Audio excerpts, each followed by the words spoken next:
Hey guys, welcome back to my channel, The Tech Quitters, and today we are going to solve question number 1886D of Code Forces, that is Monocarp and the set. Okay, ये question educational code forces around 156 का part था जो कल ही finish हुआ है। तो अपन चलते हैं इसके डायरेक्ट सोल्यूशन को, क्वेश्चन को समझते हैं एग्जैक्टली करना क्या है इसमें। तो देखो, क्वेश्चन ये बोल रहा है कि हमारे पास में ना एक सेट है जो इनिशियली एम्प्टी है, ठीक है। उसके साथ साथ हमें एक एन दिया हुआ है, एन दिया हुआ है, इसकी वैल्यूज क्या होंगी 1 2 3 अप टू एन, सिंपल। अब उसके साथ साथ में ना हमें एक स्ट्रिंग भी दी हुई है जो कि ऐसी कुछ है, ठीक है। अभी समझने के लिए अपन कुछ भी लिख लेते हैं, ठीक है, जो कि ऐसी कुछ है। तो इसका मतलब क्या है, इसका मतलब क्या है और हमें करना क्या है। हमें सिंपल सा एक चीज करना है, हमें ना ये जितनी भी वैल्यूज हैं उन सबको इस सेट में डालना है, इस सेट में डालना है ताकि ये सीक्वेंस फॉलो हो, ताकि ये सीक्वेंस फॉलो। और हमें सिंपल सा वो रिटर्न करना है कि हम कितने वेज में डाल सकते हैं ताकि ये सीक्वेंस फॉलो होगा, ठीक है। तो अब ये है कि अपन ये समझते हैं। मैं ये बोल रहा कि जब मैं यहाँ से एक वैल्यू उठा के इसमें डालूंगा तो मैं चेक करूंगा क्या वो मिनिमम है। अगर वो मिनिमम है, जितनी भी वैल्यूज है उनमें से मिनिमम है, तो सिंपल सा ये साइन डाल दूंगा अपने स्ट्रिंग में। अगर वो मैक्सिमम है तो फिर ये साइन आ जाएगी, और ना ही वो मिनिमम है ना ही वो मैक्सिमम है तो फिर ये साइन आएगी, ठीक है। तो वही चीज हमें निकालना है कि हम कितने वेज में वैल्यूज को इसमें डाल सकते हैं ताकि यार सीक्वेंस फॉलो हो, सिंपल, ठीक है। तो पहले अपन ना एग्जांपल की हेल्प से समझते हैं ऐसा सीक्वेंस निकलेगा कैसे। लेट अस सपोज कि n इज इक्वल्स टू 6 है, ठीक है। तो अब ये मेरा सेट क्या हो जाएगा, अभी इनिशियली एम्प्टी है, पहला एलिमेंट डालूंगा। पहले एलिमेंट चलो मैं डाल दें यहाँ पर 3, ठीक है। अब मैं क्या डाला 4 डाला, अभी तक का क्या है ये मैक्सिमम है। फिर मैं क्या डाल दिया 5 डाल दिया, ये क्या है मैक्सिमम है। फिर मैं क्या डाल दिया 2 डाल दिया, ये क्या है मिनिमम है। मैं डाल दिया 1, ये भी मिनिमम है, ठीक है। अब मैं डाल दिया 6, ये क्या है ये मैक्सिमम है, ओके। तो मेरी स्ट्रिंग की साइज कितनी निकली, इसकी साइज हो गई 5। मेरा एन कितना था 6 था। तो अब मैं ये कह सकता हूँ कि स्ट्रिंग की साइज कितनी हो जाएगी n-1, ओके। स्ट्रिंग की साइज कितनी हो जाएगी n-1, सिंपल। इस चीज को अपन समझते हैं। अब ना, अब अपन डायरेक्ट क्वेश्चन की तरफ बढ़ते हैं कि क्वेश्चन में हमें क्या बोला था और क्या करना था। उसके लिए ना मैं ये बोल रहा हूँ अपन इन दोनों को कंसिडर करके चलते हैं, क्वेश्चन मार्क को लास्ट में देखेंगे, ठीक है। तो लेट अस सपोज कि मेरी स्ट्रिंग ना ऐसी कुछ है, ओके। तो अब ना आप इसको ध्यान से समझना मैं क्या बोल रहा हूँ। देखो, यहां पर ना क्वेश्चन मार्क एक भी नहीं है, यहां पर क्वेश्चन मार्क एक भी नहीं है।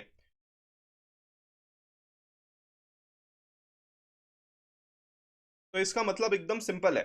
इसका मतलब क्या है, इसका मतलब ये है कि मैं पहले तो मेरी कोई एक वैल्यू पड़ी होगी, let us suppose that value is x, okay.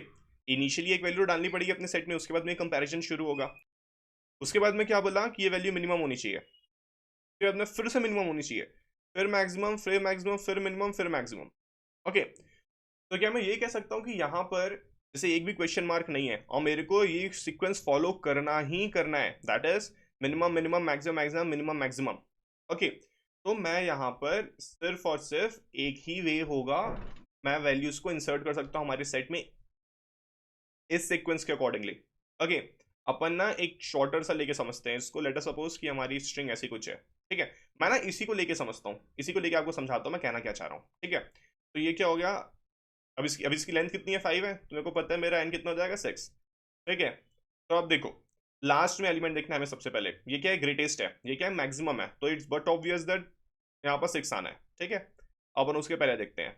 अब उसके पहले क्या बोला मिनिमम, अब उसके पहले क्या बोला मिनिमम, इसके पहले मिनिमम है। तो आप कोई भी एग्जांपल उठा लो, आप कोई भी एग्जांपल उठा लो, अगर इसके पहले मिनिमम है तो it is always going to be 1, it is always going to be 1।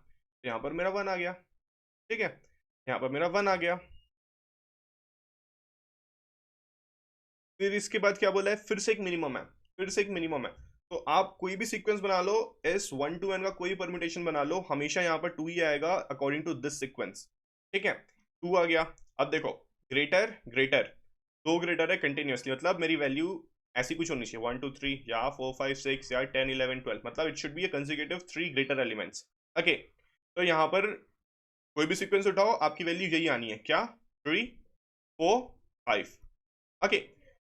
तो हम यहाँ पर एक चीज समझ गए कि अगर हमारे क्वेश्चन में क्वेश्चन मार्क एक भी नहीं है, मतलब हमारी गिवन स्ट्रिंग में एक भी क्वेश्चन मार्क नहीं है, तो सिंपल सा एक चीज करना है, हमें 1 प्रिंट करा देना है, हमें 1 प्रिंट करा देना है। बिकॉज आप इसके कोई भी कॉम्बिनेशन निकालो, 1 2 3 4 5 6, आप इसके कोई परम्यूटेशन और अरेंजमेंट निकाल दो, सिर्फ और सिर्फ यही वाला अरेंजमेंट इस वाले स्ट्रिंग के कंपैरेटिवली काम करेगा, और एल्स कोई सा भी काम नहीं करेगा, ठीक है। तो अपन ये चीज समझ गए। अब अपन समझते हैं जब क्वेश्चन मार्क एग्जिस्ट करेगा। तो लेट अस सपोज कि ये मेरी स्ट्रिंग है,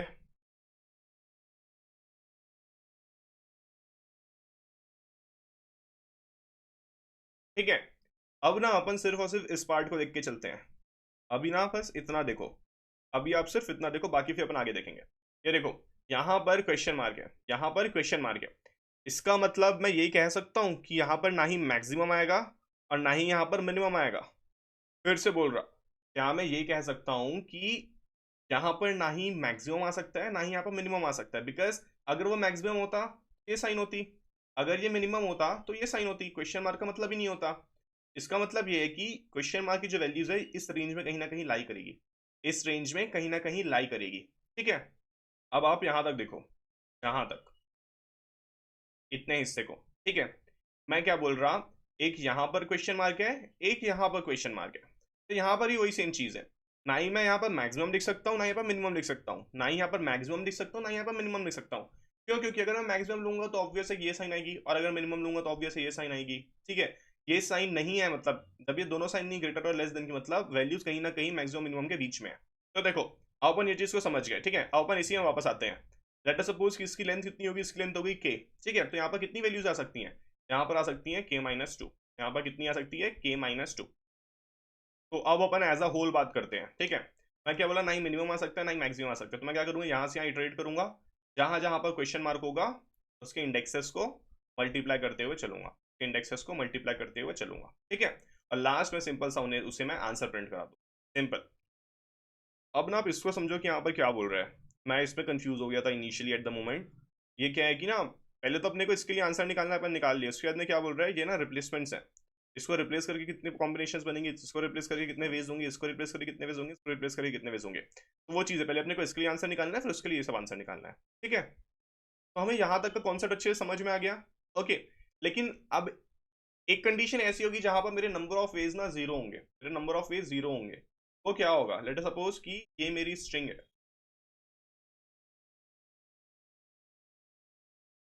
अगर जब भी मेरे स्ट्रिंग के पहले इंडेक्स में क्वेश्चन मार्क है ना, उस टाइम पे मेरा नंबर ऑफ वेज कितना होगा, जीरो होगा। क्यों होगा?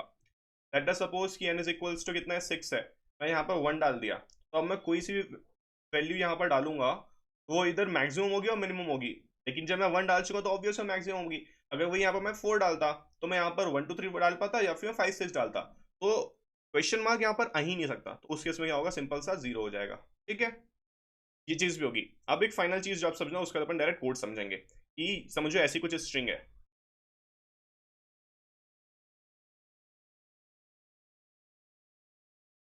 ठीक है। तो अपन क्वेश्चन मार्क का कैसे निकालते थे, क्वेश्चन मार्क जो भी है उसको मल्टीप्लाई करते हुए अपन आगे बढ़ते थे, क्वेश्चन मार्क जो भी है उसको मल्टीप्लाई करते हुए आगे बढ़ते थे। लेकिन अब आगे क्वेरी में ना ये आ गया कि ये वाले इंडेक्स में ना तुम ग्रेटर देन साइन डाल दो, ये वाले इंडेक्स में तुम ग्रेटर देन साइन डाल दो। तो उस पॉइंट पे हम क्या करेंगे, लेट अस सपोज मैं गिवन इंडेक्स एज एक्स। मैं क्या चेक करूंगा, मैं ये चेक करूंगा मेरे एस ऑफ एक्स में क्या क्वेश्चन मार्क है। हाँ है। तो मैं सिंपली क्या करूंगा, मेरा जो आंसर निकला हुआ रहेगा ना, जो मेरा आंसर निकला हुआ रहेगा किसके लिए, इस वाली स्ट्रिंग के लिए, ठीक है। हमने इसके लिए आंसर निकाला था, तो वही चीज उस आंसर में मैं क्या करूंगा, सिंपली अपने आई को डिवाइड कर दूंगा, सिंपली अपने आई को डिवाइड कर दूंगा, ठीक है। सिंपली अपने आई को डिवाइड कर दूंगा, क्योंकि अब वो क्वेश्चन मार्क एग्जिस्ट नहीं कर रहा है। तो मैं उसका नंबर ऑफ कॉम्बिनेशन है, उसके नंबर ऑफ वेज को आगे लेके क्यों चलूं, सिंपल था ना। लेट अस सपोज कि इसका इंडेक्स कितना है, 1 2 3 4 5 6, ठीक है। इसका इंडेक्स क्या हो गया, इसका इंडेक्स हो गया 5 हो गया, ठीक है। तो अब मैं 5 तरीके से अपने सेट में वैल्यूज डाल सकता, लेकिन अब जब मेरा यहाँ पर क्वेश्चन मार्क एग्जिस्ट नहीं कर रहा, तो 5 का कोई मतलब ही नहीं है ना, बिकॉज यहाँ पर क्या आ गया, यहाँ पर आ गया ग्रेटर देन की साइन, मतलब हमारे पास सिर्फ और सिर्फ एक ही कॉम्बिनेशन एग्जिस्ट कर सकता है। तो इसलिए मैं यहाँ से आई को डिवाइड कर दूंगा, सिंपल। अब हमने जितनी भी कॉन्सेप्ट को समझे उसको डायरेक्टली रेप्लिकेट करते हैं कोड में, कुछ एक्स्ट्रा नहीं होगा उसमें। मैं इधर इनपुट ले लूंगा, ठीक है, स्ट्रिंग को एन और एम को। उसके बाद में अपन डायरेक्ट कोड में बढ़ते हैं, लॉजिक में। तो अब मैं एक आंसर वेरिएबल बना लिया जिसकी इनिशियल वैल्यू क्या होगी, 1 होगी, ठीक है। फिर मैं क्या बोला था, जीरो इंडेक्स को हटा देंगे, लास्ट इंडेक्स को हटा देंगे, बीच में अपन इटरेट करते जाएंगे, ठीक है। तो अपन इटरेट कर रहे हैं, जहां जहां पर क्वेश्चन मार्क है उसके इंडेक्स को मल्टीप्लाई करके अपन स्टोर कर ले रहे हैं आंसर में, ठीक है। फिर सिंपल सा मैं क्या बोला था, अगर पहले इंडेक्स में क्वेश्चन मार्क है, अगर जीरो इंडेक्स में क्वेश्चन मार्क है, तो उस पॉइंट पे मेरा आंसर जीरो होगा, उस पॉइंट पे मेरा आंसर जीरो होगा। This is what we are doing over here, okay. Else अगर पहले इंडेक्स में क्वेश्चन मार्क नहीं है तो सिंपल सा मैं आंसर प्रिंट कर दूंगा, दैट्स इट। आओ बनाते हैं क्वेरी के अंदर जहां पर अपने को चेंजेस परफॉर्म करनी है। मैं क्या किया, एक पी ले लिया, फिर कैरेक्टर है उसको इनपुट ले लिया, फिर P minus minus, P minus minus क्यों, बिकॉज क्वेश्चन में इंडेक्सिंग 1 से स्टार्ट होती है, बट हमारे कोड में इंडेक्सिंग 1 2 3 से स्टार्ट होती है। तो मैं क्या किया, पी माइनस माइनस कर दिया। अगर P is equals to zero है इस चीज को समझना। अगर p इज इक्वल्स टू 0 है मतलब मुझे पहले इंडेक्स में परफॉर्म करना है, तो मैं ऑप्शन इंडेक्स में अपना कैरेक्टर डाल दिया, उसको चेक किया। अगर क्वेश्चन मार्क है, तो ब्रो मेरा आंसर 0 ही आना है किसी भी केस में, हम समझ चुके हैं पहले। नहीं है तो हम क्या करें, अपने आंसर को प्रिंट करा दिया, बिकॉज कुछ फर्क नहीं पड़ना है अगर मैं इसको इसको हटा दूं या फिर इसको इंटरचेंज कर दूं, कुछ फर्क नहीं पड़ना है, तो सिंपल आंसर प्रिंट कर दूंगा। एल्स एल्स में अपन आते हैं। तो लेट अस सपोज कि मेरा क्वेश्चन ये था जो आपको एग्जांपल दिया था, मेरे को ये डालना है और इधर ये डालना है, ठीक है। मैं क्या चेक किया, अगर क्वेश्चन मार्क है वहां पर तो अपने आंसर को हटा दिया, बिकॉज उस नंबर ऑफ वेज को तो मैं हटा दिया, फिर मैं उस जगह पर कैरेक्टर डाल दिया। अब ध्यान से समझो, अगर वहां पर ये सब होगा तो मुझे कोई मतलब ही नहीं है परफॉर्म करने का, बिकॉज मैं यहाँ पर बताया ना इंटरचेंज करके मैं यहाँ पे क्वेश्चन मार्क हटा के ये डालूंगा तो कोई फर्क नहीं पड़ना है, तो वैल्यूज मेरी बढ़ेगी नहीं उस पॉइंट पे, ठीक है। तो इसलिए मैं क्या करा, अगर मेरा ये रहेगा तो कोई इशू नहीं है, लेकिन अगर मेरा क्वेश्चन मार्क है तो मैं यहाँ पर सिंपल सा आंसर अपना बढ़ा दूंगा, दैट इज इंटू पी कर दूंगा उसके पोजीशन को, सिंपल। लास्ट में सब चीज करने के बाद में आंसर अपना प्रिंट हो गया। तो guys this was the solution.